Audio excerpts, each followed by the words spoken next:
যে কারাগারে ছিলাম 3 বছর 15 দিন, এই 3 বছর 15 দিনের প্রতিটা দিন আমি লিখেছি। অনেক সীমাবদ্ধতা ছিল এবছর আমাদের, এবারের কারাগারে অনেক সমস্যা ছিল। দীর্ঘ 1-1.5 বছর পর্যন্ত তো আমরা কারাগারের ভিতরে রিমান্ডের মতো ছিলাম, কঠিন নজরদারিতে আমাদেরকে রাখা হয়েছে। কিন্তু সেই সব নজরদারি সবকিছু ফাঁকি দিয়ে বাংলায় লিখতে পারিনি, উর্দুতে লিখেছি। আমার কাছে প্রায় 1500 পৃষ্ঠা সেই কারাগারের উর্দু পাণ্ডুলিপি সংরক্ষিত আছে। আমি আপনাদের কাছে দোয়া চাই সেটা যেন বাংলায় ভাষান্তরিত হয়ে সেটা যেন পাঠকের সামনে আসতে পারে।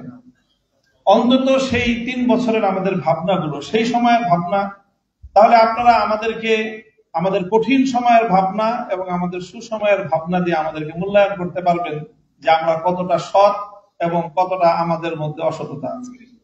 কারণ আমি কঠিন সময় একরকম ভাবি, কঠিন সময়টা পাল্টে গেলে আমার ভাবনা যদি পরিবর্তন হয়ে যায়, তাহলে আমি মনে করি এটাও এক ধরনের নেফাক হয় কিনা সেটা চিন্তা করা যাবে, এবং তার আলোকে সেই মানদণ্ডে সেই আয়নায় আপনারা আমাদেরকেও বিবেচনা করতে পারবেন।